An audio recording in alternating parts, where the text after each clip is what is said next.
액션 let's go 저 건물을 찾으러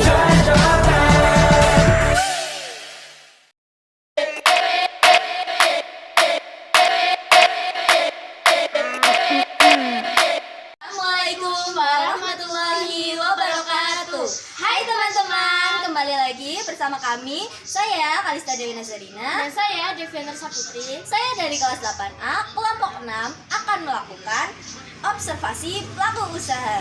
Kali ini saya berada di kediaman Ibu Liana. Apa produk yang menjadi usaha Ibu? Kita produksi kulit lumpia.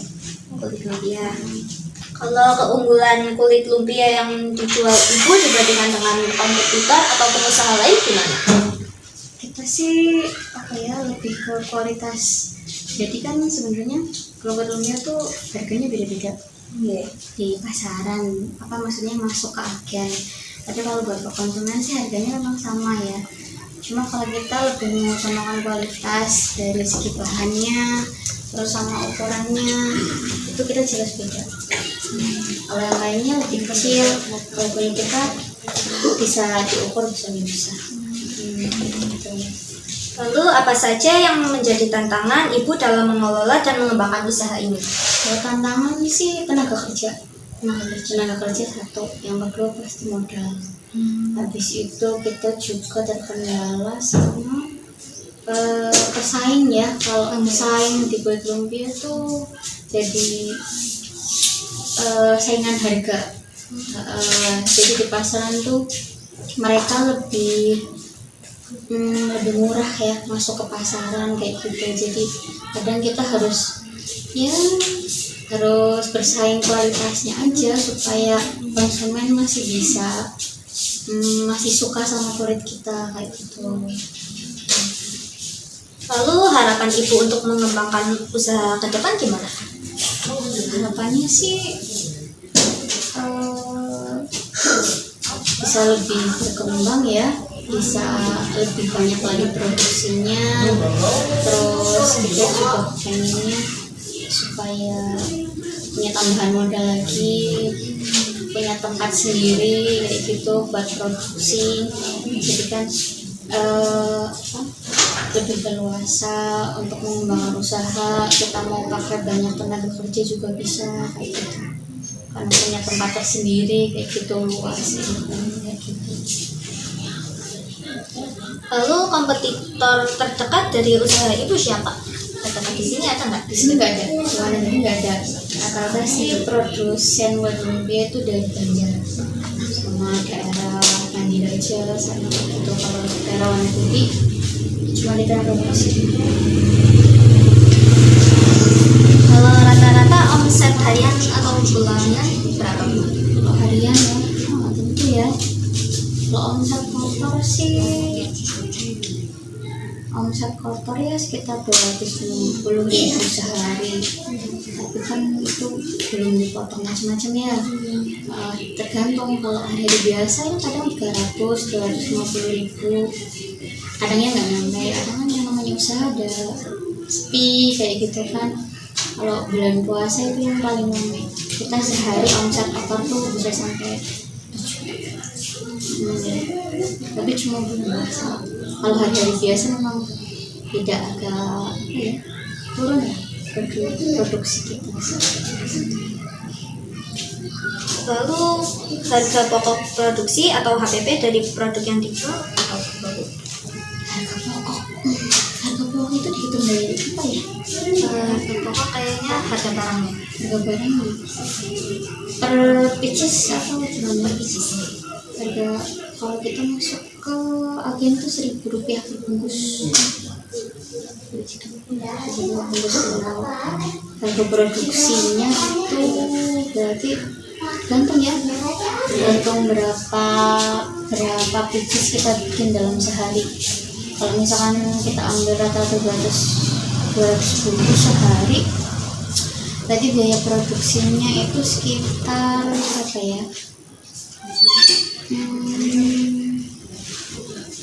100 lebih lah itu untuk biaya produksinya aja kayak gitu. Coba tanya dulu. Karena pakai tepung terigu.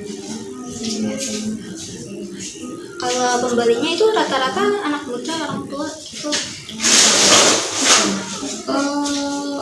Nggak tentu sih ya.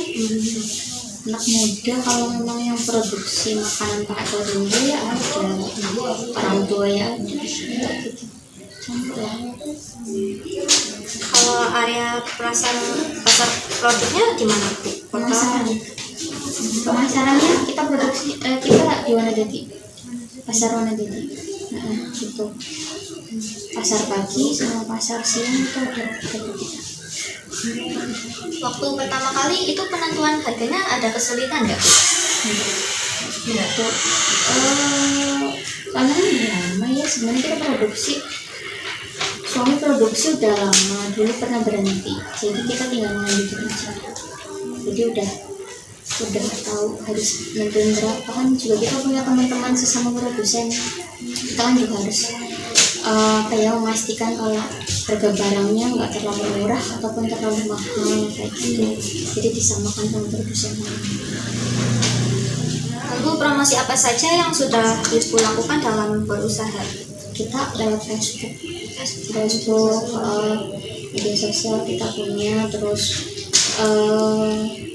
paling kita dari mulut ke mulut ya, kayak gitu. Apa sih barang produksi kita. Lalu apakah Ibu masih menggunakan media sosial untuk promosi pemasaran? Masih pakai Facebook. Nggak pakai Instagram atau Enggak, Instagram kita enggak, TikTok juga enggak. Soalnya kan kalau Instagram itu kayaknya lebih luas ya jangkauannya. Kalau misalkan Facebook kan kita bisa ke area yang dekat-dekat aja, Wanadadi, Banjar, gitu. Tapi kalau TikTok, Instagram itu kan luas. Kita kan belum bisa kirim pakai ekspedisi karena kan barang setengah jadi ya. Jadi kan nggak tahan lama kalau misalkan harus dikirim lewat ekspedisi, bisa jamur kayak gitu. Apakah Ibu menggunakan marketplace untuk mendukung pemasaran?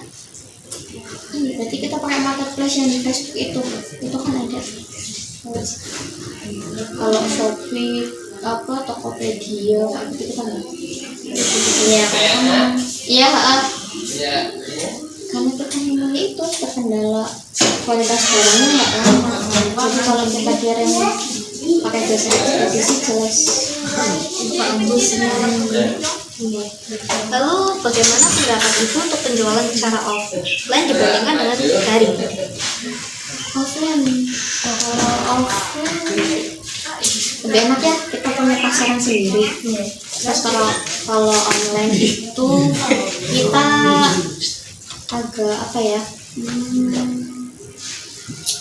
makan waktu ya. Kadang harus ada yang minta COD kayak gitu, terus harus meluangkan waktu. Tapi kan kalau misalnya ke pasar langsung kayak gitu kan